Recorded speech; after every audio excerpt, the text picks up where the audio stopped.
You're listening to Radio Free Rhinecliff. Welcome to Studio Property, the cinema podcast for people like you. I'm Doug Wartell. I'm Devin Irby, and this week we're discussing The Taking of Pelham 123, circa 1974, as directed by one Mr. Joesph Sargeant, produced by Gabriel Ketska and Edgar J. Sherrick. I like that name. Yeah.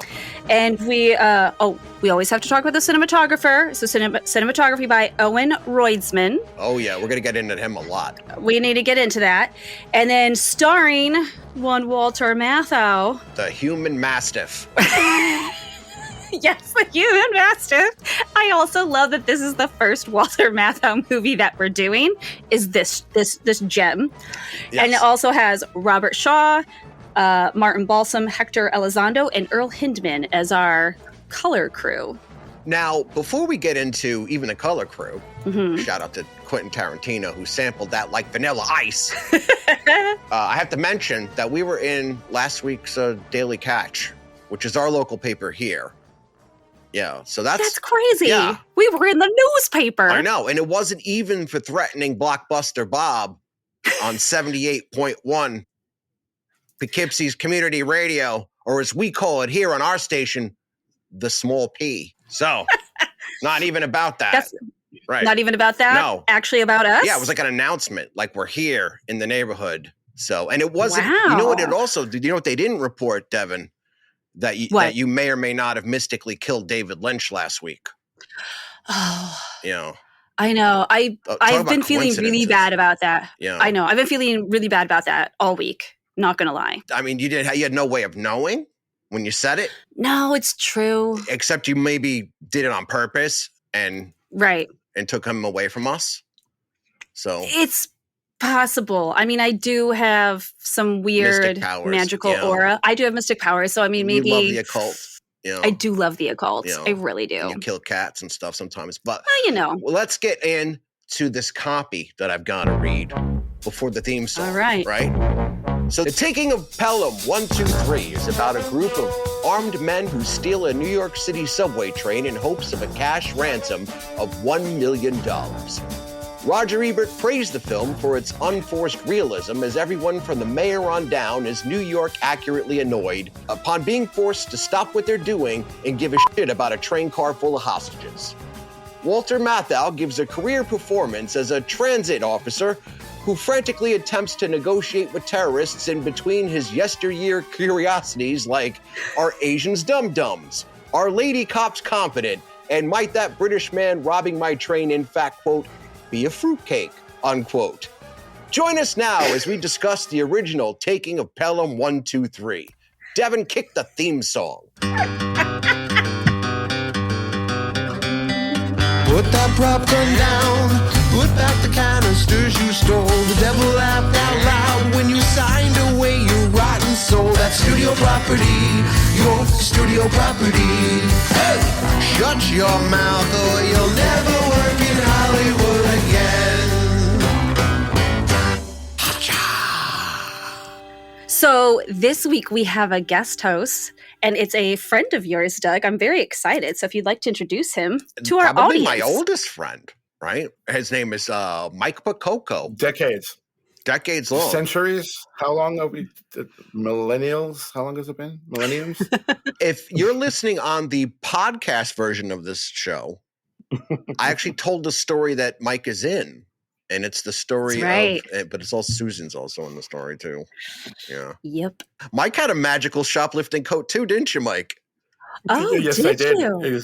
I did. It was early Columbo style, and it was kind of all the way down to my ankle. It served its purpose, so you could, if you bent over, you still had access. You didn't have to come back up again to slide it in your pocket. You could stay bent down and put it in the pocket that I made there. Yeah, it was. Wow. Very Man from U.N.C.L.E. spy kind of stuff.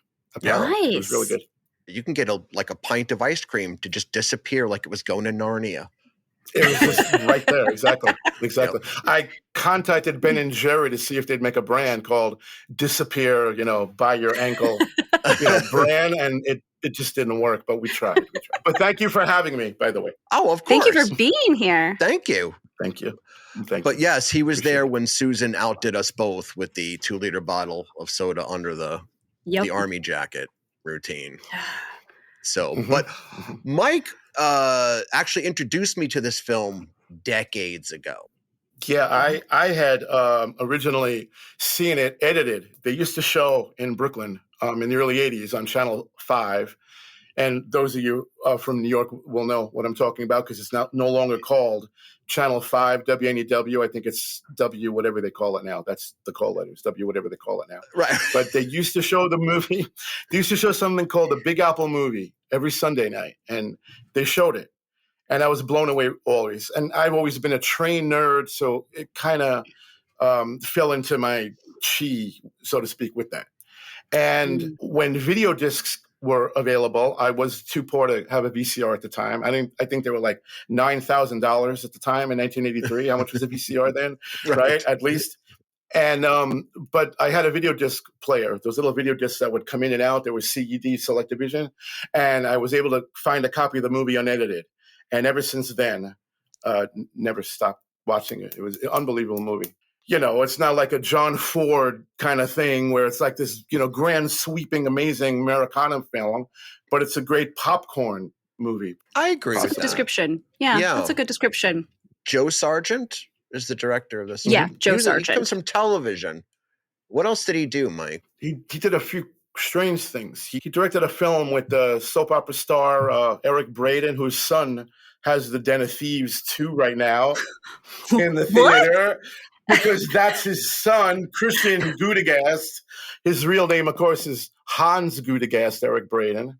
Yeah. And he, his only starring role ever before Titanic, way before Titanic, he was in a film called Colossus, the Forbin Project, in 1970 about a kind of science fiction yarn. If my mom's listening, I'm sorry to interrupt you. If my mom's listening, yes, we are talking about Victor Newman. We are definitely talking Yes, we are. Yeah. Yes, we are. We are, absolutely.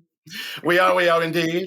Jacques Abbott, get out of my office. You are a porcine human being. You make me sick. Sorry, we'll just do all this all day. I'm sorry. all day. So the movie was like a Dollar Tree version of Logan's Run, which is pretty much Logan's Run, pretty much. Anyway, but strangely, I had read where Ron Howard had wanted to remake this movie a few years ago, never got off the ground. Anyway, so he was a fan of it, is my point. But Joesph Sargeant directed this. And then Joesph Sargeant went on to direct the Kojak pilot for Telly Savalas's Who Loves Your Baby. It was called Marcus Nelson Murders, and he won an Emmy for the best director. So he already had a kind of a little bit of clout. After this, goes on to direct Jaws: The Revenge. About 13 years later, yes. Yes. And if you didn't see it, it was because it was personal. It was none of your business. And it had Michael Caine, who has pretty much been in every movie ever made except for Pelham. Once they did direct-to-video, it was pretty much just a wing named after Michael Caine because he's been in pretty much every movie ever made that went to video, everyone.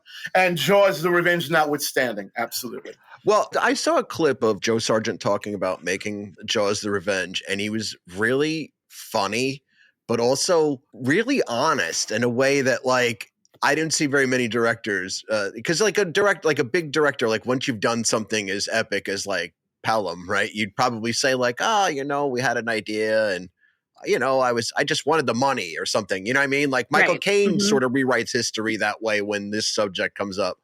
But he's very honest. He's like, nah, you know what? We thought it was a great idea.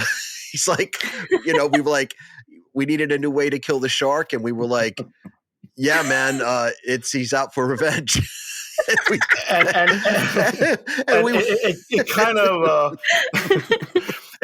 kind of smacks of that thing where like Rocky V was a really, really bad movie. So he wanted to make the 6th movie, and Jaws 3D is one of the worst movies ever made with Dennis Quaid and company. So they probably were like, well, let's give it one more shot here. And like you say, that's a good correlation. Joesph Sargeant.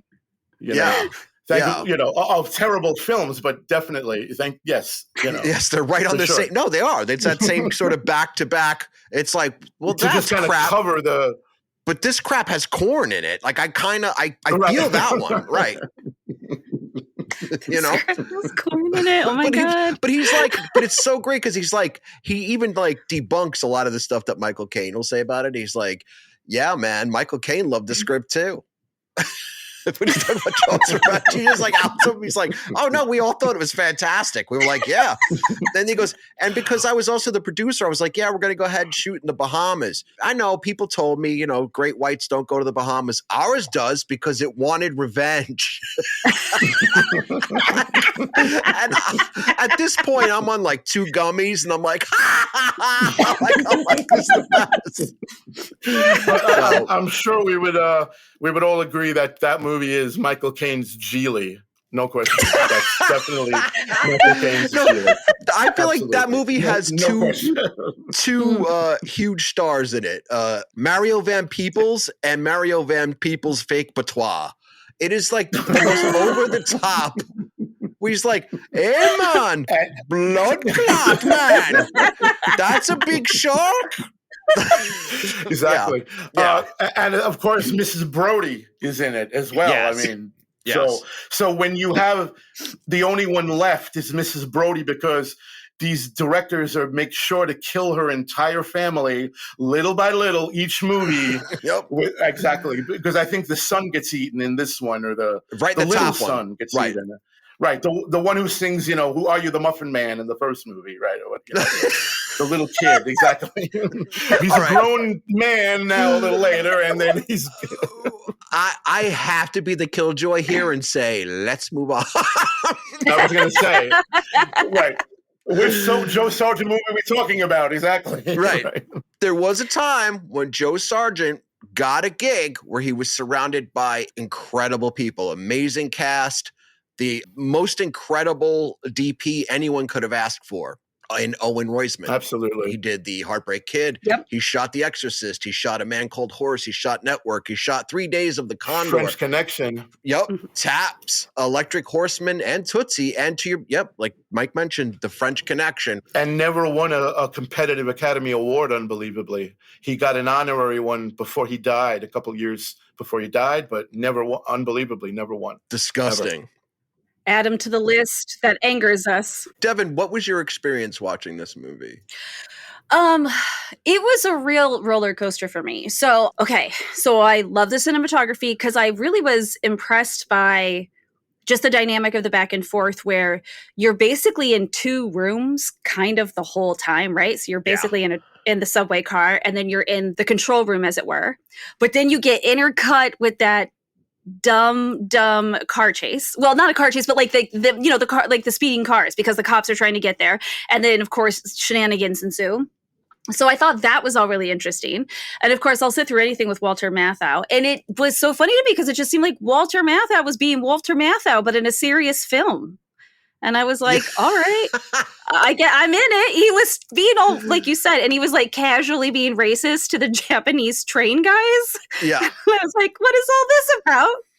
It's wonderful how they call him out, though. It's like they've been playing him all along. And that scene, right? Most exciting. Right? Most exciting. Most exciting. Yes, Most exciting. it was amazing. Yeah, that was fantastic. Yeah, classic. He's playing like a ragtag Oscar Madison way too. Mm-hmm. Like it's almost like the way Jack Nicholson does The Shining, and then every role he does after that is kind of like Torrance.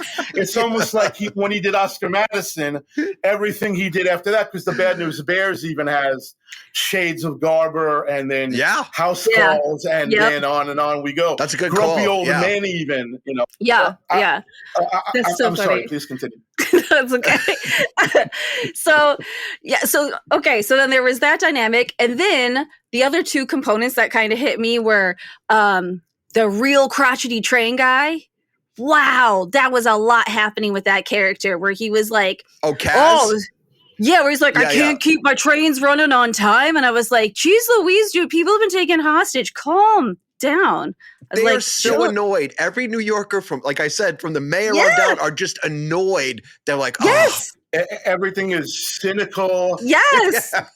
what's interesting is how the screenplay, right? So Peter Stone, who did that screenplay, it's almost like he's equating to say, if you're a New Yorker, if you're a quintessential New Yorker, then you're automatically like a nice racist, blanket racist style. You're cynical always. Everything is about sarcasm and dry, quick one-liners and the original pre 9/11 New York had a little bit of, I hate to say, a little truth to it. Not condoning anything about that, but it sort of did have that 70s New York was a very downtrodden kind of an era time, and thus. But it's interesting how it kind of uncomfortably walks that tightrope with the comedy and trying to be an action movie and. Even at the very end, right, where Matthau gets the rap sheets on all of them, right, and he's like, yeah, and this guy's from like San Francisco, and he's like, yeah, I can read, Rico, thanks. yeah. Everything is always right, and it's almost like, and then what's even more amazing is how you have Matthau doing it. So Matthau, whose career is already being like a cynical New Yorker in everything he does, now he's like, I get to be a character on top of being my normal who I am. It's like Matthau playing Matthau kind of thing going on there. Right. Absolutely. Like the Russian doll of Matthau's. Right, yeah, it was exactly. Like a ridiculous Russian doll situation of Walter Matthau. And then it's like the littlest Matthau, exactly. So this is like what I was taking in my first time watching it. And then, of course, that last component is the fact that it is essentially also making an attempt at being a serious heist film, right? So everything about the heist itself was really serious and intense. And I was like, I was very whiplashy because I was like, I loved everything about like the color crew. I loved their like the way, the mustaches and the hat, the whole 9 yards, the way they did their outfits and the whole thing, and how everything was so perfectly planned out, and how serious everybody who's obviously a hostage is taking it, and all of that stuff. And then just jumping back and forth, and I just felt like I was getting whiplash between Walter Matthau and the grumpy like train crew.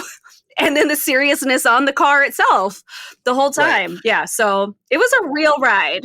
Yeah. Shaw is the only one who really doesn't play it for laughs at all, in a way. Like everybody else has something going on. Even Tony Roberts, he's got a little scene, and he's got all his little wisecracks to the mayor and blah, blah, blah. And the mayor with his cold, and Martin Balsam with his cold, and everybody's got a even cold. His wife's got a little dig at him. Yeah. Yes. Yeah. Everybody, Doris Roberts, right. Because she used to give Peter Boyle all the time on Everybody Loves Raymond all the time, the same kind of characters she went on to play. Right. And there's that kind of thing, like the fact that it's like people have bad colds, everybody's feeling crappy, everybody's feeling cynical, nobody even believes, right? Originally when he pulls a submachine come out, which we'll probably see later in that clip, they laugh, like all the hostages are laughing. No one takes anything seriously until, like you say, you have to take it seriously. And it's interesting that you make that point, how it kind of goes that fine line between the two. Absolutely. You know what? If we can rewind a second, I've just now thought of the perfect assessment, which is going back to Michael Caine. This movie is Robert Shaw is Michael Caine in The Muppet Christmas Carol, where he's the only one playing it, right? He's playing it completely 100% straight the entire time, and everybody else is getting into shenanigans around him. But he is just the whole time. Okay. That's what this is. Yeah. I've never thought I'd say this, but I love you both, and I hate you both so much. Oh my God. It's interesting how then a year later in Jaws, how Shaw then plays it so whimsical. Because it's true. It's almost like he's letting off steam from being it so kind of buttoned down and closed. He pulls off Ryder perfectly doing it that way. In the book was a lot different too, with a lot of things. The book wasn't cynical at all. There wasn't any of that cynical humor. In fact, the book more focuses on how they managed to steal the train. And the movie, of course, kind of puts a little fiction with that dead man's feature, and there's a little bit of fiction going on for creative license, and it makes a great ending.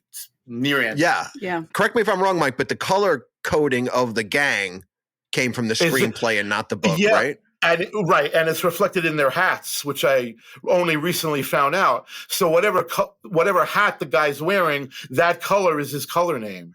Right. Okay. Which I only didn't realize until recently. So when you see Mr. Blue, he's wearing a blue hat. Right. Martin Balsam's wearing a green hat, and so forth and so on. And yeah, I mean, obviously Quentin Tarantino lifted that for Reservoir Dogs.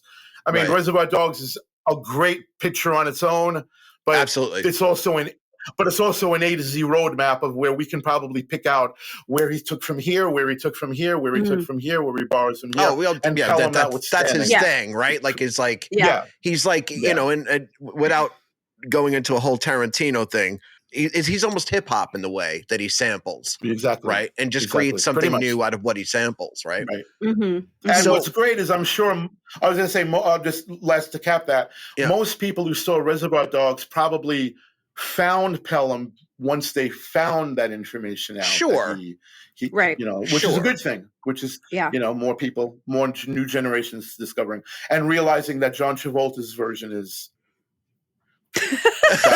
Well, I don't know if you, Mike, you probably don't know this. The blank yourself. you probably don't know this. Jesus himself called into this show during the Saturday Night Fever episode and actually called the remake of the Taking of Pelham 1, 2, 3 a shit show. He did. Yeah, because I mean, you know, well, what is it? So, Pestilence and Plague and the remake of the Taking of Pelham 1, 2, 3 version. Right, exactly. It's like a psalm, 3 psalms. It all fits. Right, exactly. But in fairness, Jesus was complimentary of John Travolta in Saturday Night Fever. And Travolta might have played Jim Morrison once, which for most uneducated people, they assume that Jim Morrison was Jesus. So there's a link. Oh. And by uneducated, he means like druggy people who might not take showers. But if I could get into a little bit of our friend Owen Roisman here for a second. Yeah. Because there was some incredible just things I learned about lighting listening to him talk, right? Like, this is only his 7th movie. Like, his 2nd movie was French Connection. Like, what? What he learned on French Connection is how to light in subway tunnels, which is it was a technique called flashing, where he took the film and exposed it to light, and it just brought out the details and sort of the darker shots, right? Like, that are only lit with bulbs going all the way back. So like if the bulbs are going straight back, like if you expose the film itself to light, you'll get the detail all the way back, even though you don't have to light what's in the foreground. That is very interesting. It's also his idea to shoot the movie in an anamorphic ratio, which at the time was 235 to 1. It's now 239 to 1, but at the time it was 235. But and his use of the camera too. I read where in French Connection, you got a lot of smooth pans that go across because he put the camera on a wheelchair. So he would be able to get a smooth. Steadicam wasn't invented yet. It was only invented a few years later. Like when 76, when Rocky and the Bound for Glory, the Woody Guthrie movie, used the Steadicam for and then Rocky, it's most known, but Marathon Man, all in 76. Wow. But Roisman didn't have that in 71, so he uses the wheelchair. Well, if you notice in Pelham, there's a lot of shots that seem smooth kind of pans that seem to go where you can see he's using the same technique as well. So coupled with the lighting, great camera work, just the man. The first setup in the train, the first lighting setup, he said was easy peasy because of the bright lights. So all he had to do was spray down the hot spots, but the emergency lighting, which is setup 2, how he managed to get all their faces lit was he taped dentist mirrors to the back of the poles and put 25-watt bulbs on them. Again, his 7th movie, and he's like Inspector Gadget over here. And yet again, as we were saying earlier, never won a competitive Academy Award. And yet you just gave exemplary things that this guy was pioneering. Well, I'm going to play a clip from the film. And this is the scene where Robert Shaw goes to conductor, which, by the way, the guy's kind of dressed like a train engineer, which is not real, Devin. Like, Okay. you're not from here. That's not a thing. No. Okay. Engineered drag in the MTA was not a thing. It's not a thing. It might be a thing now, but it wasn't then. So Okay. Maybe Studio 54. Someone came one time. right. You know, He's like the missing village person. There was like construction guy, Indian guy, train engineer. Train guy. Yeah. Exactly. See it all. Right. He's like the bonus track on the Live and Sleazy album. Exactly. Here he goes. He's like walking up to the train guy. Hey, how am I supposed to see what you... Tuba means he pulled out a gun, by the way. I'm taking Tuba. your train. Oh, good. You're taking my train.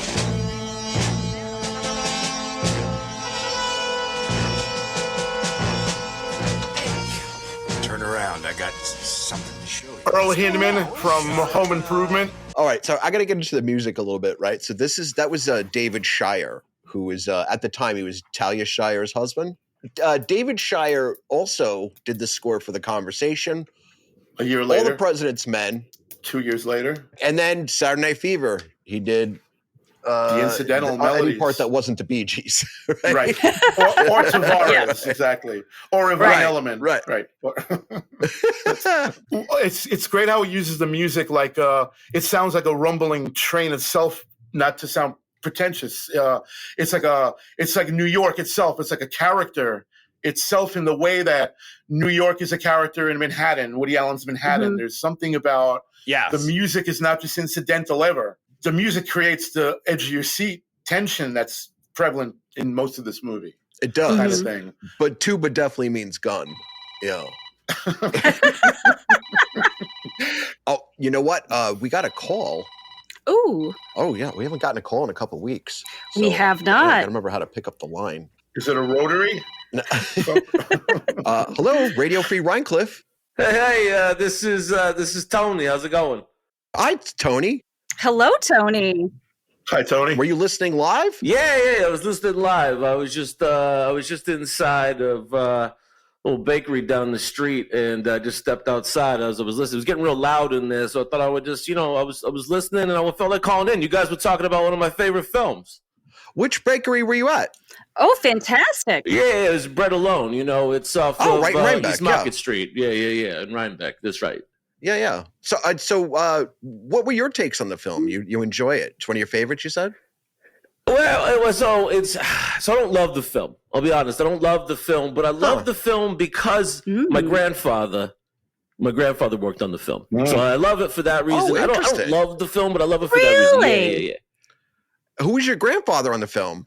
So, so he was a grip on the film, but he also played a small role in the subway scene. Well, that's awesome. Honestly, if you blink, you'll miss him. But, his name was Frankie Ratteli. So my gramps is Frankie Ratteli. I'm Tony Ratteli.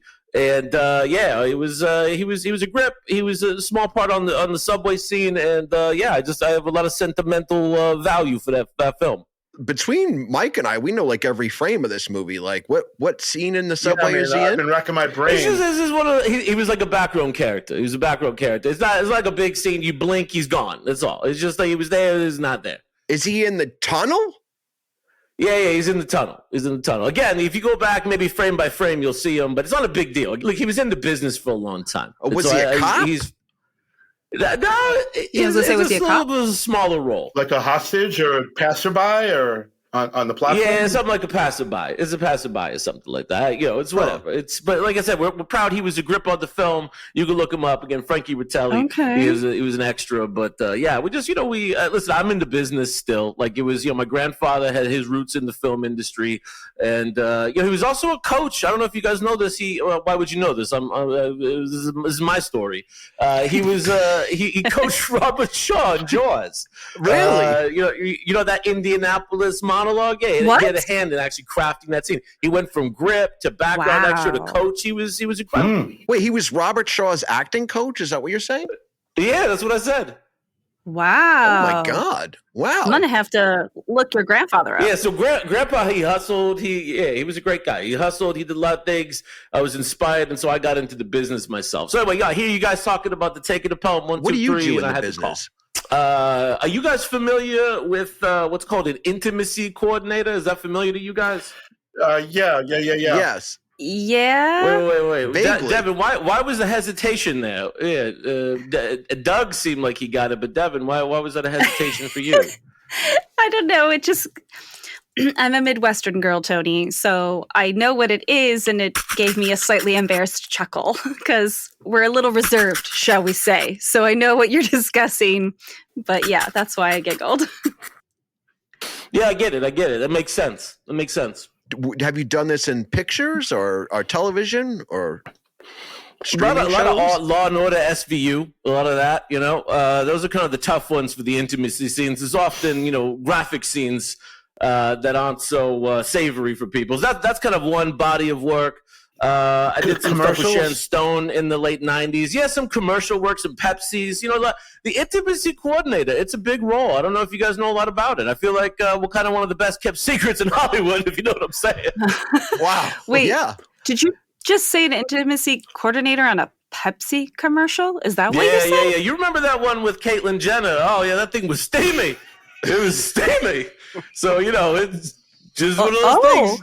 Okay. Just one of those things. You do what you're called to do. Listen, let me tell you why I feel this work matters to me. I want to start there, Devin, because Devin, you seem like you're not a believer. You seem like I'm sorry, Doug. What are you saying? I said I'm fascinated by this. I don't know anything about that line of work at all. I know people who've been fired for not following the protocols of an intimacy coordinator. Yeah. The protocols. Yeah. Mm-hmm. I got to tell you, do you know what the number one reason for being fired during an intimacy scene is? I don't know if I want to know. What is it? Yeah. It's not that heinous. It's not terrible, but it's uncomfortable. Okay. It's when the Zozich comes out of the ball bag snatch. I can't even say it without laughing. It's terrible. It's terrible. But it happens. It happens. Like a Jack in the Box? Like it's like a surprise? Yeah. It's like one of those, it's like when you open a can of Pillsbury, like those dough things. Poppin' fresh. Right. It's a poppin'. Yeah, Mike's got it. It's a poppin' fresh. Yeah, like the surprise snakes. What do they call them that were actually springs? Oh, right. It's like it's supposed to be a can of peanuts, but then you open it up and and it's just like balls. Bozo the Clown used to, right. That's a very important work. That sounds very, very important. George C. Scott once famously said, right, to his actresses when he was involved in intimate scenes with them, he would say, I apologize if my, we'll use the terminology of, if my snakes come out of the peanut can, and I apologize if my snakes don't come out of the peanut can. Oh, yeah. That's real respect right there. Nope. Wait, are you eating? I was gonna say, what is that? Tony, noise? Are you eating? Yeah, just gonna dumpster dive for some little snack just a few minutes ago. Just a little something to eat. Wait, you got to not actual dumpster diving. Don't worry about it. Is that like a figure of speech? Yeah. As we say in our household, every time you try to find something in the icebox, you go dumpster diving, and sometimes you find just a little bit of garbage to eat. Tony, I have to ask you really quick because I'm still sort of stuck on it because again, I know every frame of the movie. Where was your grandfather in the film again? Like if I was looking for it, is it on a music cue or where is the scene between? It's more like if you could imagine early on when people are getting on the train, at some point in time, somewhere between the track and the train, you might have caught a glimpse of him somewhere. Does that make any sense? Like he's just like a little something and he's there. Between the track and the train? Yeah. The only thing between a track and a train that I remember even remotely in the movie is vermin. It's vermin. He was playing vermin. That's who my grandfather was. Wait, he was playing a rat? I'm saying my grandfather was like Ratatouille. That's what I'm saying. Okay, so what are you then? Yeah, I'm kind of a half human, half rat hybrid. My grandfather, a few generations later, you had some cross breeding happen. So I'm a little. I'm not like Splinter from Ninja Turtle, but I'm of that ilk. You're saying you're half rat, half human? Yeah. Okay. Wait, and you live in Rhinebeck, or Red Hook, or Rhinecliff? Yeah. I live in Rhinebeck. Sometimes I hang out between East Market Street. Sometimes I go to South Street. I'm kind of all over the downtown area. Montgomery's a lovely place. Did you know that Krause's chocolate gives you a lot of really good shit if you ask them the right way? I did not know that. Well, that's the secret of living in Rhinebeck, kid. One of my big buddies, Jeff. You guys probably know who Jeff is. One of my big buddies, Jeff. He's a great dude, man. We're always hanging out. Always gives me a bite to eat. He's a good guy. Lives right around there. Jeff. Which Jeff? Dean Morgan. What? Yeah. So okay, Devin. Jeffrey Dean Morgan does in fact live in town. He's kind of everyone's friend. I told you that it's a Rhinebeck problem. Oh, where you think you look good one day, but then you go to the store and Jeffrey Dean Morgan's in the produce section, and you got to go off all the way to the milk. Yeah, and you're like, So you're friends with Jeff? Oh yeah. We've done a lot of work together. Really? Why is everyone so surprised? I'm tickled by how surprised everyone is. Meanwhile, Mike's quiet as a mouse. Sorry, excuse the phrase. Yeah, we're not getting into my legacy yet. Exactly. Yeah, what is your legacy, Mike? I'm being grilled. I'm just a guest here. Mike, what about you, man? What's going on in your world? Oh, you're a guest as well. All right. Well, okay. So say same. We're same page, exactly. Well, I just assume because it's Jeffrey Dean Morgan that if you guys work together a lot, you've had to have worked on stuff that we've seen. Right. I mean, that's why I was like, really? Listen, any movie where he's been intimate with other people, you can just assume I helped that happen. Wow. Just pick a film. Pick a film that he was in. I don't know. I'm kind of too. I was gonna say I feel like I'm too stunned to think right now. Well, he's kind of a TV guy, really. He's in The Boys. Listen, we did some work on Walking Dead. We did some stuff on Supernatural. I mean, Right, Supernatural, yeah. Wait. He was trying to bang Hilary Swank at one point in that Irish musical thing, P.S. I Love You. Right. Oh, that's right. I forgot about that. Yeah, let me tell you what. He had no problem with Hillary. I mean, it's no big deal. He kept his together. But you know what? All right, I gotta be there. We're on. Okay, listen. I feel like I gotta go. Tony, you've got to go. All right. Well, listen. I appreciate that you called in, and that's really cool. And nice to meet you. It was good to meet you, Mike, Devin. It was great. I know you guys are amazed I have a phone and a job. I know it's weird, but here we are. I really love that you listen to the show. I appreciate that very much, and I hope you call back soon. What your grandfather did. Props to your granddad. Thank you. Yeah. He's a great man. All right. Well, you guys have a good one. Keep the show up, man. It was great. It's great. Awesome. Love it. Keep the show up. You see, all these that's what they say in the rap keep people. Keep the show up. Exactly. Thanks a lot, man. Bye now. A rat man just called in and told us he was an intimacy coordinator. I don't know. I don't think it's that big a deal. It was weird. Not in Rhinebeck, Dev. Things like that happen all the time. So let's just forget it. We'll move on. Exactly. And we'll talk about the end of the picture. Okay. So the end, I feel like we really get into the, earlier when we were discussing the, it's kind of more than one film happening at the same time. Right. And I feel like most of the end gets real aggressive into that. It is an action heist movie, right? Yes. And so the way we're getting through the ridiculousness of, them all getting, trying to get out. They're going to try to get out with their money. And Mr. Gray is, let's be honest. We know from the moment Mr. Gray opens his mouth, he's not going to make it because he's a complete douche canoe. Right. And nobody's going to let that fly. Right. And of course they're like, get his money, get Gray's money. Right. Yeah. Immediately.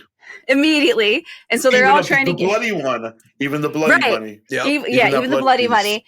So they're all trying to get out, right? Pops Mr. Gray. And yeah, and Mr. Green gets away with all the money, Balsam. Yes. Well, and before that, obviously Mr. Brown, so whatever guy with a gun has managed to get down into the tunnel, takes out the undercover cop that jumped off the train. Oh, that's right. Yeah, so he takes out off the train, and he gets one of the guys. Yeah. So he takes out Mr. Brown, who's just and Mr. Brown's clearly the least important of the four heist guys. Yeah, he has maybe 2 lines of dialogue, and Well, and remember, we never saw his face on Home Improvement. That was Tim Allen's neighbor for all those years. The guy we never saw his face and. Right. Like this. And well, he's just as unexciting here because, Because he's barely there. Home Improvement was the worst show ever. Exactly. Yeah. And like you say. Is that the one with Tim Allen? The weakest link. Yeah. It's the one with Tim Allen. Never watched that. But he has a real... yeoman you're Johnson vibe. The weakest link is definitely Earl Hindman's character, Mr. Brown. I agree. Absolutely. Yeah. So then he goes. So then Mr. Blue's like, okay, Mr. Green, go ahead where we're going to, I'm going to go take out this other guy. And so the whole interaction with him trying to take out the other guy. And then when he runs into Walter Walter Matthau, what does he say? Excuse me, please turn around and drop your gun. Like, he's so weirdly polite about pardon me. Drop it. Yep, you need to drop it. I've got a gun on you. You need to drop it. And then Mr. Blue was just like so calm and collected the whole time. And it was like, oh, no death penalty in New York. Never mind. I shall commit suicide. Like, via third rail. Via the third rail. He was a mercenary, remember? I mean, he does mention early in the movie that his character was a bounty hunter mercenary guy who, remembered, he mentions how he couldn't even get paid enough to make one killing. He was so good. So I could kind of see how, and we were saying earlier how he's the only one who's so serious in the movie. He even dies in a very serious way. There's some really great scene behind the scenes stuff with that too, like where his effect, the special effects in his boots, because the thing kept going off. Like, it's pretty funny. But real quick before we get to the very end, one of the things that kills me in the film, and it's just real quick, it's when the sort of rap sheets on all the characters that have died, because again, Mr. Green has gotten away at this point, right? And they're showing everybody else is dead. They're showing him to Joe Welcome. Yeah, that was what I'm gonna say. Yeah, so Mr. Gray, they're like, they give his Hector real name. Elizondo. They're like, what's his real name in it? Hector Elizondo, but his character has three names. It's Mr. Gray. His name, Giuseppe, Giuseppe something, and then this is Joe Welcome. And he's like, AKA Joe Welcome, and that made me laugh so much. Yeah.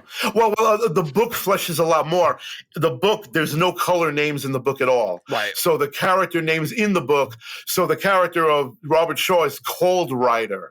Right. And even on the radio, he's known. So they're already known as their names in the book. Right. Yeah, the book was the ending of the book is very different too. There's no sneezing, which is a great touch, of course, the way the movie ends with the sneeze. Martin Balsam sneeze is a great touch. So Devin, let's get that is the thing that's the thing I have to discuss is, it is completely evident from the very beginning of the movie that Mr. Green sneezing is clearly Chekhov's gun. So I am sorry, but when we're getting there, there's no surprise. We absolutely know that he's going to sneeze, and that's how they're going to figure out he's the guy. What killed me is the all right, we'll see you around, and off they walk out the door, and then he sneezes, and he's like, Gesundheit! And then he walks back in, and Walter Matthau gives that stupid face that Walter Matthau face, and it was like, that's how it's gonna end this.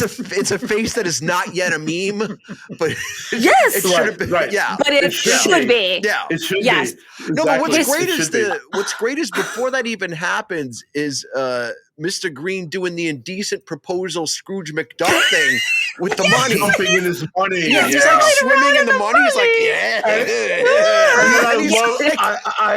and then the way he says, who? He gets cut by the knock of the door while he's in his glory. Yeah. And he's like, who? Transit cop. Who? He goes, what? And then he puts it on the top blanket, right? He just wraps all the money up and throws it in the oven. And then Jerry Stiller, who we haven't spoken about, the great Jerry Stiller, of course, is Rico Patron, with a lot of comic relief in that he supplies in that movie. When he goes and he wants to light a cigarette at the stove. Right. And Martin Balsam was like, oh, no, I'll get it, because he's right. He would have burned the money. And then it would have been like Ocean's 11, the ending of Ocean's 11. Spoiler alert for those who haven't seen it. Same kind of thing, burning up the money. My gosh. It's a wonderful ending. I do know what's funny. We were much younger when we first saw it, so I didn't see that ending coming at all. I was like, oh, no, wow. I watched the movie. I've seen it so many times. I watched it in full about a couple of months ago with an ex-girlfriend of mine. She never saw it before, and she felt the same way you did at the end, Devin. She was like, is that it? She's like, that's how it ends. She was all like mad. She's like, that's it? I sat through this, and that's how it ends. That's it. And I wanted to like pull out the novel and go, it doesn't end like that in the novel. Maybe this will make. In fact, as an aside, spoiler alert for those that haven't read the novel ends with a little foot chase. So you can imagine that Martin Balsam character, the way he's all like out of shape and he looks all, downtrodden, emaciated, being chased by Garber. And he's on the roof of that building. He's in that tenement. He comes down a fire escape, jumps down, lands on the landing of the sidewalk there, turns around, and there's Walter Matthau's character. And he just says, surprise. And that's the end of how the book ended. So it's a little less of that kind of corny, like you're saying. And I'll give you that. I'll play devil's advocate. I'll agree with you. There is kind of it almost seems like a writer's convenience ending there where it's like, how do I end this thing? Okay, you know what? Let's just throw it in here. But I'm nostalgic for the movie. So to me, that ending is like kind of ending. I love the ending. I mean, it was funny. It gave me a real, like, I really laughed because that was the part I wasn't expecting. Because like I said, absolutely that sneeze with Chekhov's gun, and I was like, this is happening. But when Walter Matthau popped his head back in, I was like, oh my God, you gotta be kidding. That face. I was like, that's hilarious. If any of us right now looked in our cameras and tried to do that face, we would regret it forever. Yes, we would. Yes, we would. But what's interesting too is how when he does that, you can only imagine seeing that in the theater at the time and the muttering of everybody as they shoot into the lobby of like, can you believe that ending? Like, that's the ending, or like we're saying, that was amazing. Like there was probably a vision of that way that it's like it makes the Sopranos ending. Now I didn't realize the Sopranos ending looks credible more compared to this ending. Now, right? I see. Oh my God! I don't agree. I think that the ending is like, to me, it reminds me of tempo wise, and we don't have to get into the detail of it, but if City Lights, it's the ending of it in a different way. It's like. Dun dun dun dun dun, jazz hands, and we're done. Like, I love that. And it kind of, that's a good point. It kind of gives the same punch the way the movie opens. The movie opens kind of with a boom, with the music, and then it ends. Well, it opens with a tuba. A tuba, and then it ends with kind of a maraca. And ends with maracas, right? The maracas are at the end, that kind of thing, yes, exactly, kind of thing, and then into the reprise. Before we get to the next bit, like, I just want to say, like, I think this movie is airtight. It's not even 2 hours long. Like, this episode might be longer than the movie. Like, it's true. It's airtight, and even the way the sneeze is foreshadowed, and a lot of things are foreshadowed in this movie. It all plays out like music. And in a way, of course, as an audience member, we want Matthau to catch him. Of course. Well, it's now time, guys, for America's favorite segment. And of course, I'm talking about let's franchise this, baby. Okay, if you're just tuning in, this is the part of the show where we repurpose the existing content that we're talking about. In this case, that would be the film The Taking of Pelham 123, the original 1974 joint. Right? So what did you think we should do with this film? Okay, so I've got some real opinions. So, having never seen this before, I watched the film, and although how it may have sounded, I actually did enjoy it. I really did actually enjoy it myself, despite the crazy roller coaster. But I knew we were going to talk about sequel or remake or whatever. And I thought, well, this has been remade. So I started digging into... I wanted to look up the 2009 remake with obviously Denzel Washington and John Travolta. However, I've never seen it. Yeah, never seen it. I've never seen it either. I have. Is it as horrible as we think it is? Worse. So you share an opinion with Jesus. That's awesome. Yeah. Okay. Tony Scott, the late Tony Scott, directed it, and we know that Tony is not Ridley. Tony's movies were, Days of Thunder and Top Gun, I believe, right? Top Gun. And the movie Dollar is Tree exactly Dollar Tree Ridley Scott, and it's like, the thing is with this movie, it's not Travolta's fault. Denzel, of course, is always going to be, he's always going to save almost anything he's in. He does. He's no Matthau either. And in fact, there's so many things that we don't have time for that I could go into about it to tell you how awful it is. But James Gandolfini plays the mayor. So there's something at least cool about that. So for me, anytime I see Gandolfini in anything now, I'm always enjoying whatever I'm seeing him in. But he doesn't. Nothing is played cynical. The camera moves constantly, like every time. Tony Scott, literally, it's like as if the camera is on a Jaguar and it's just roaming all over the set. That sounds frustrating. And it's loud and it's annoying and there's no tension and it's highly recommended. Of course, it's highly recommended, right? It's really bad. It's very bad. So go ahead. Okay. So as I'm looking this up, and no, I did not watch that version. As I'm Googling, basically, I discover that there's a third version that the first time it was remade was in 1998, and the 2009 one is actually like the second remake. And so then I was like, okay, how are we going to talk about remaking or making a sequel of this movie if it's already been made 3 times? So then I thought, well, okay, I'll watch the 1998 version because I really didn't want to sit through the 2009 version. And so the 1998 version is very nearly verbatim the 74 one. It's let's see, Vincent D'Onofrio is Mr. Blue, which on paper works. And it was Richard, a TV movie. Yeah. Was it a TV movie? Okay. Yeah, it was a TV movie. Mm-hmm. Okay. Richard Schiff is Mr. Green, and my husband loves West Wing, so we definitely know Richard Schiff in our house. Tara Rosling, a gal, is Mr. Brown, and I actually did enjoy. They do call her Mr. Brown the whole film. They don't call her Ms. Brown or Mrs. Brown. It's Mr. Brown the whole film. And then, of course, you are in the movie, Doug, because Mr. Gray is played by one Donnie Wahlberg, who is your doppelganger. Yeah. And then Edward James Olmos is the detective. So that's where there was like one kind of big change is he's like Detective Anthony Piscotti or something. He's not Garber. It was weird. Is that the book name? Mike? No, he's still Garber. He's still Garber. Because then I did end up looking up the character names for the 2009 movie, and Denzel Washington is Garber. So then it goes back to Garber.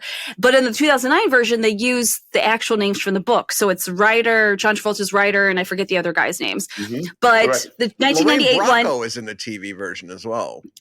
Yes, I think so.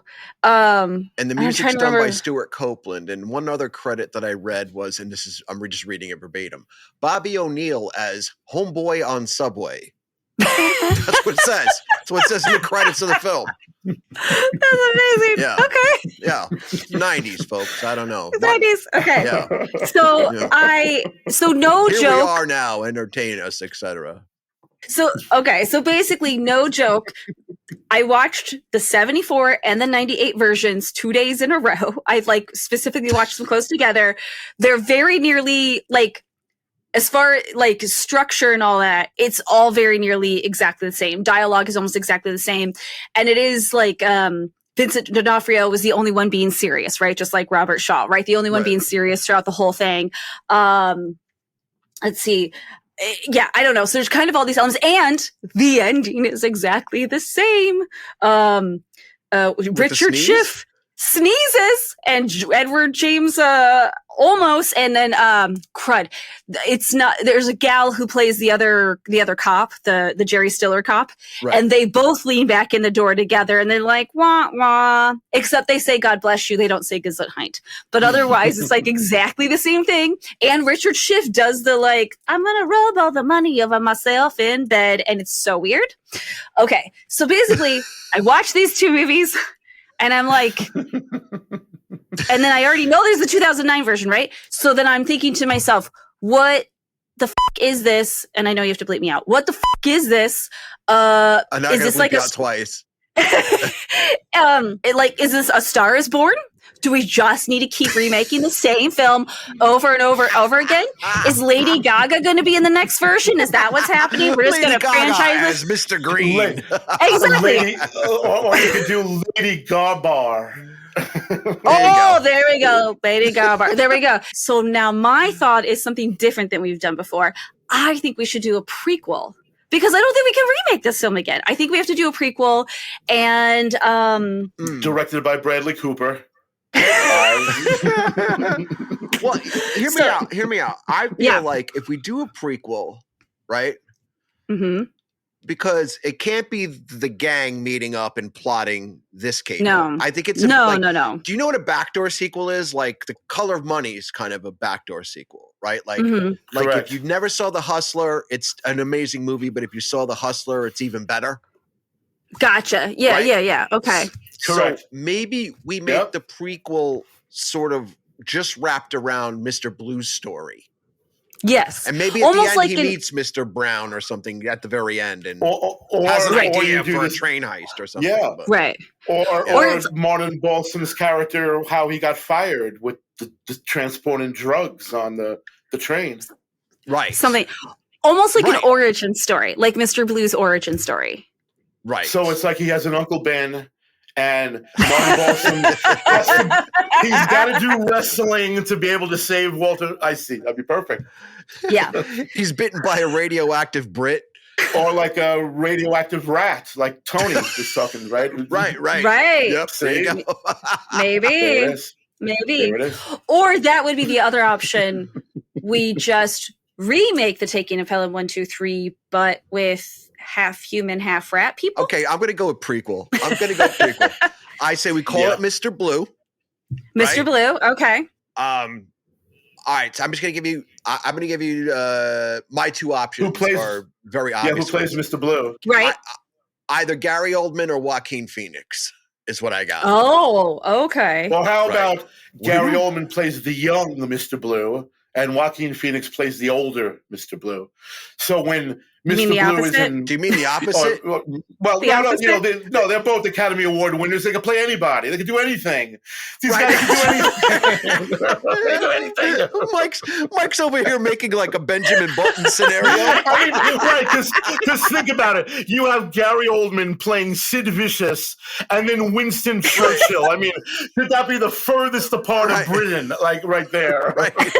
So who do you have, Devin? For Mr. Blue. Okay, I was way more chill than that. I was going Jake Gyllenhaal. Well, no, like you just took it up to the top. First of all, I don't think we have only been doing Let's Franchise This, baby, for a little while now. I don't think we waste Gary Oldman this early. I think we save him for something top notch, not Mr. Blue's origin story. I'm cash money hose. I need this to work right now. I mean. Well, the Muppet movie remake, you're right. For Oldman, we need to save him for the... Right. So, I mean, that's... He's going to do the Michael Caine part. No. Okay, that's a whole nother episode because we aren't going to remake the Muppet Christmas Carol. Yeah. No, we're not doing that. Yeah, no. Because everybody already knows that there's some subreddit out there about other movies that should be done exactly the same with the Muppets. As far as the whole reason the Muppet Christmas Carol works is because Michael Caine plays it straight. Yes. And so what other movies we want to see where one person is straight and the rest are the Muppets? Anyway, so that's Jaws the Revenge, obviously. Clearly, 100%. So my pick for Mr. Blue is Jake Gyllenhaal. And again, because I think right, I think we saved Gary Oldman for something a little bit more significant than Mr. Blue's origin story. Like a Caddyshack. Like a Caddyshack remake. That would be perfect. Right. Exactly. He plays the Bill Murray character. Exactly. Carl Spackler. He's Danny. Right. Yeah. Or the Rodney Dangerfield character. Yeah. Imagine him coming in. Exactly. Anyway. There you go. Okay. How'd you like to earn $14 the hard way? Right. Imagine him saying it. Exactly. Right. Him saying all that. Right. All right. Anyway, I'm sorry. But yeah, Jake Gyllenhaal is solid. No, that is good. I feel like he could be serious, a little gritty. I would see him as a mercenary. I feel like he's believable as a mercenary. Yeah. The only thing is, I realized that's the only character we for sure could cast because we don't know that we bring in the other people. So Maybe he meets Mr. Brown along the way as he's like the muscle, right? Oh, okay. Or maybe there's a twist because he's so silent in Pelham that like he's actually the brains of the thing. Oh, that could be very good. Like Mr. Brown is kind of his, because And if that's you why- look at Yeah. the dynamic between him and Brown in Pelham, like he's very much orders him like, hey, take care of this and do, like he's very like simpatico with Brown. So And I that's think we why do it that Gray way. is so angry. That is interesting. And then he passes over Gray, and that's why Gray is so pissed off throughout the whole movie, like he is in right. in the Right. So maybe we Finnish do that. version Who of do we Pelham. cast? Who do we cast as Brown? I think you guys need to go first because I think my choice is goofy. Okay, go ahead, Mike. Who do you got? I mean, like maybe Macaulay Culkin would always, he could nail that. I think. I love Mac. You know what? I'll put Mac in anything. Mac could play the Millennium Falcon. Mac could play anything. Right. I love Mac. I'm going with Daniel Craig though. Okay, and that would be good too. Yeah. That would be good too. I can see that. That's a I great like one. that. Yeah. Oh, that's actually, I pretty think I really like. He'll be busy. I really He's like that. shooting Sergeant Rock currently. Oh, Yeah. So Sergeant maybe Rock. we don't go with Okay. him then. Right. Yeah. He's busy right now. We got to get shooting like now because I need this prequel in my Tomorrow, life right now. Tomorrow. Yeah. I already called the No catering script, will be just- there in the morning. Right. All Right. the pastries going to Me be and- there at 9 a.m. We have to hurry. Like, And the three of us will be at the craft services table going, script? Go Right. ahead. Just go. Right. Just Exactly. go. Okay. What are you talking about? So just for the heck of it, then, if for some reason Garber somehow was in this movie, who would play Walter Matthau? Now that's the. See, that's I don't know the where one. Garber would fit in the movie, but Yeah. I mean, Robert Downey Jr. could, if we're being serious about casting, Robert Downey Jr. Yeah. has that. I'm just thinking that sarcastic, smarmy way that usually he does have. But if we're talking jokingly, like, let's cast Robert Downey then- Jr. because he's kind of a douche. Exactly. Right, exactly. Right. Yeah. Okay. I don't know. Yeah, I like that's that. not bad. I like it. That's not bad at all. I didn't pick anybody for Garber because I just thought if I'm doing a prequel, I don't know. That Garber I don't know how fits. he. Yeah, I don't know that Garber he wouldn't fits. be in there. I did- Exactly. He wouldn't. Yeah. Yeah, I tried to do the rest of the crew just in case, Right. even though I didn't think we would probably use all of them. But There'd yeah, have to no, be a I lot didn't. of British people then, because if it's focusing on Blue, and he'll still be in Britain or in England at the time probably. Right, Or yeah, actually, that's didn't he true. say So- he was? Didn't he say he was in India? Even I think in the movie he said or something like that. He was in Africa, or he said He Yeah. said he's a mercenary, right? Yeah. So Right, I think and we he- can put him anywhere. anywhere. True, Yeah. anywhere. Yeah. That is true. We So can tell wherever any we put story him. we want with him as long as he's the Mhm. mercenary. Yeah. That's a, So- I mean, if you're a script writer, and you have Mhm. that character and you can do anything with him, that's kind of a gold mine. So Robert De Niro as the limo driver. Right.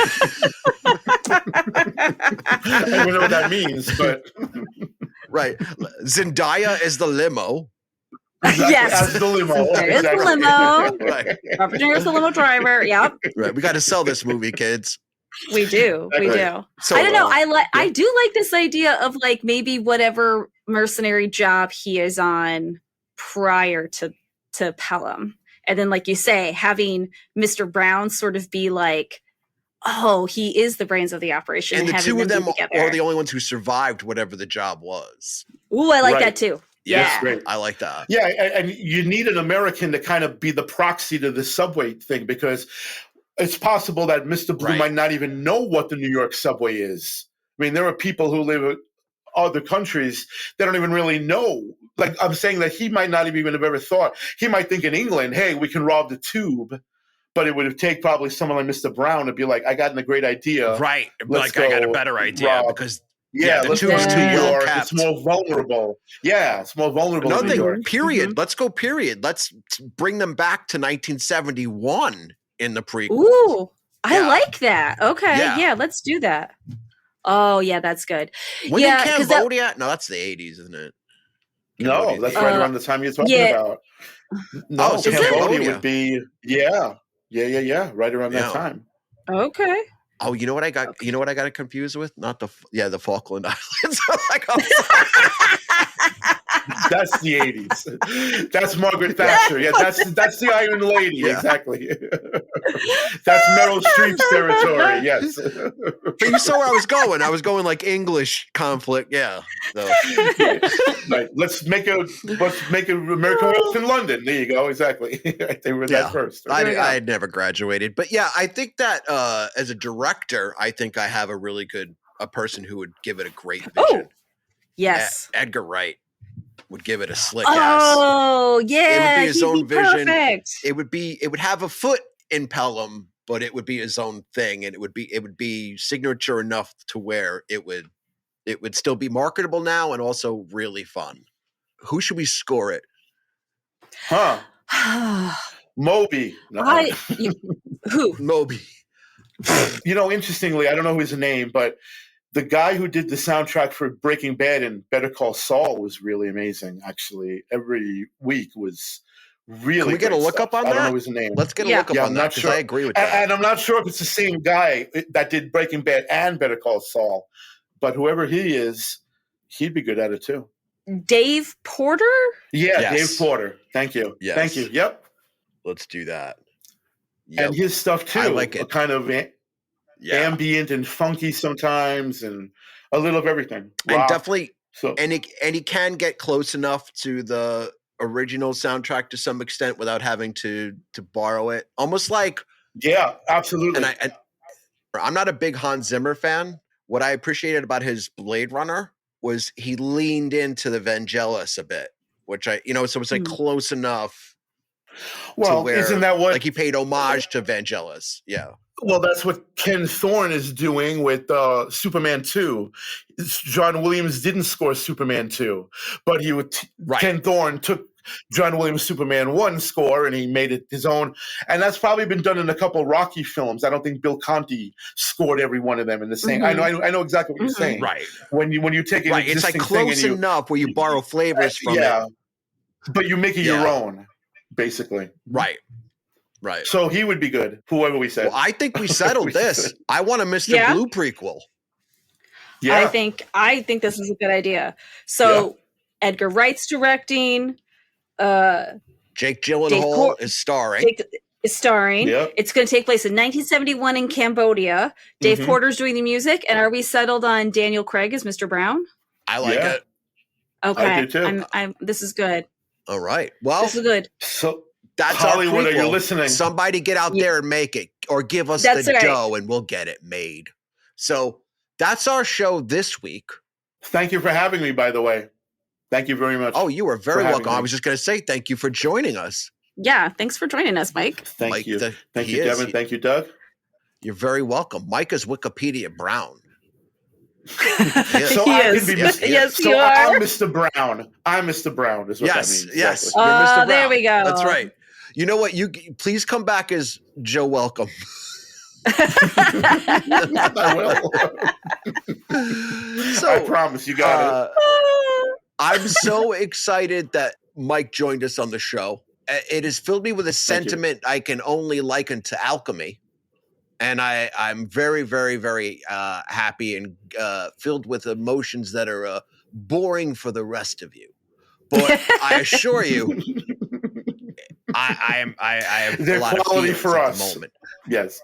Right. Very, very quality. Same. We might need an Same. intimacy coordinator. So that So being are you said, listening, Tony? definitely call back now.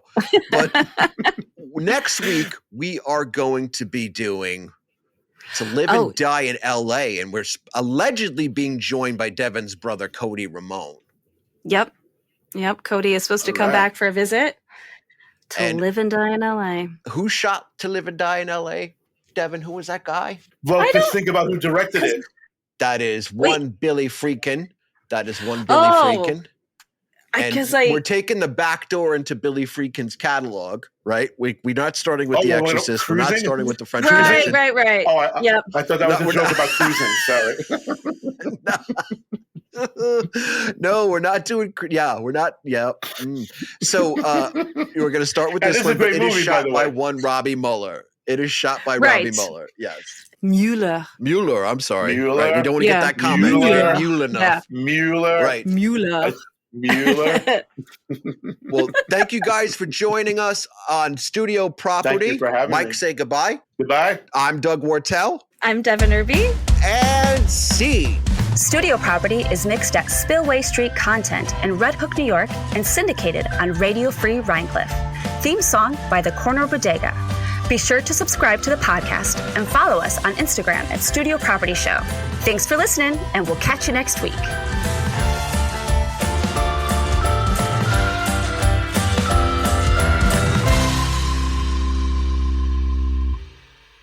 Spillway Street.